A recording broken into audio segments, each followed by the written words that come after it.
to the project? Firstly, I became familiar with the twin stories from back in the day. You know, I saw a documentary, really intrigued me, and I always wondered, like, if it would be a movie. And then when the opportunity came about for it to become a movie, you know, Aga, my director, hit me up. You know, she wanted me to green light it, and then it was about finding our twin, and then that's how we found Tamara Lawrence, and then we became producers on the project to make sure our voices was heard as Black women, and that's how the story kind of came about for us to make it into what you see today, which is a film. And this seems like a particularly challenging subject to take on and role. Can you speak about those challenges? Definitely, it's challenging because we're dealing with the subject matter of mental health, especially within the Black society. And what's particular about our story is that the girls were never mentally ill. They were just in circumstances and they were misdiagnosed, and we're seeing how serious and how important it is for us not to misdiagnose anyone in our society, because it can lead to them losing so many years of their lives. Absolutely. Speak about collaborating with your fabulous director. Yeah, it's amazing to collaborate with her. At first I was very wary because she is white. So when she pulled up, I was like, you white, what you doing with this story? But what I found that was beautiful is that she doesn't speak English. English is not her first language. So there was a barrier there, and she had to force herself to understand where we were coming from. And from the very beginning, she was on board for us being producers because she understood the importance of Black women's voices in this story. Not only are we portraying these characters in front of the screen, we need to have a say behind the camera, and she was a champion of that from the very beginning. And being a producer, what was that like for you? It was amazing. It really shifted my perspective. It made me see that it wasn't just about me. I was a small piece in a big pond, really, and it takes a village to make a movie come alive, you know. So I'm really excited for people to see it tonight. My last question is, I have to ask, fans are so excited for Black Panther 2. What can you tell them? Oh man, what can I tell you? I can tell you that it's fun, it's jam-packed with adventure and a lot of heart. And November 11th, we're finna see what it's about. But first, you need to see Silent Twins. Then you can see Panther. In that order.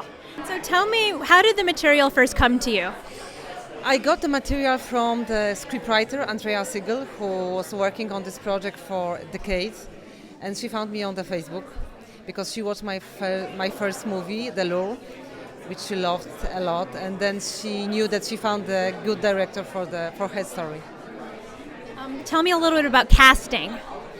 The casting, from the beginning, I knew that the Letitia is June Gibbons, and then we are trying to find her sister, and it was a long process, but I have to admit that from the beginning we knew that this is Tamara Lawrence, because Tamara has this kind of the depth, and she also had this kind of the chemistry between her and Letitia.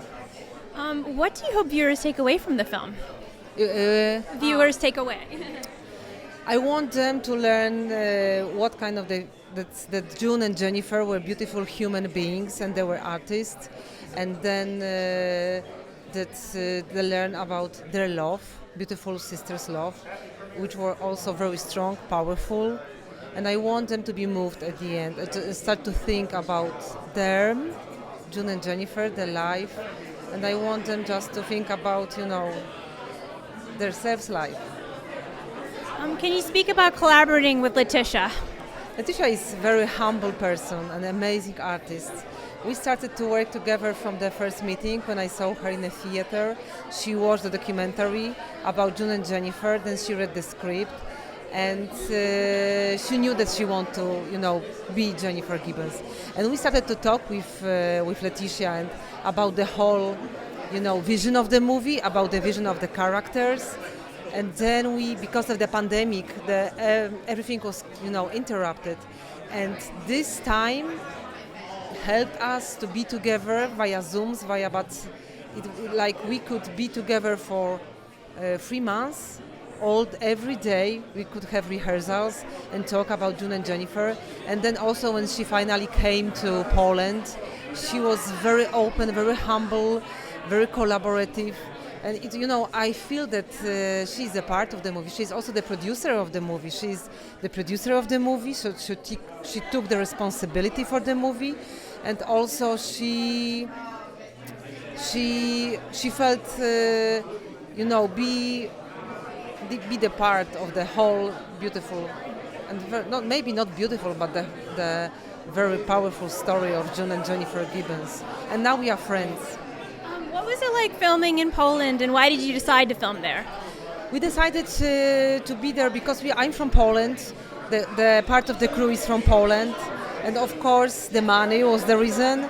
But you have to know that the Poland is very similar to the Wales during the 70s and 80s, and in terms of the visual side, in terms of the architecture, and in terms of the sun also, it's very similar. So the Wales are very similar to Poland, to be honest, this part of the Europe.